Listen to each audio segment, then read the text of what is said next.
సుక్కల్లే సద్ది మూటల్లే సగబెట్టుకుందే బాయి గిర్కన పల్లె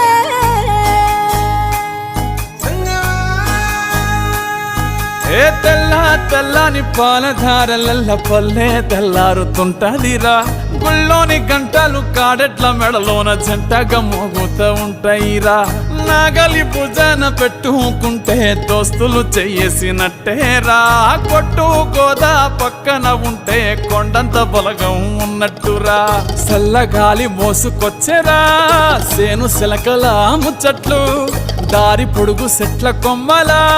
రాలుతున్న పూల సప్పట్లు గట్టి మోపులు కాల్వ గట్టులు చెమట సుక్కల్లో తడిసిన ఈ మట్టి గంధాల పల్లెటూరు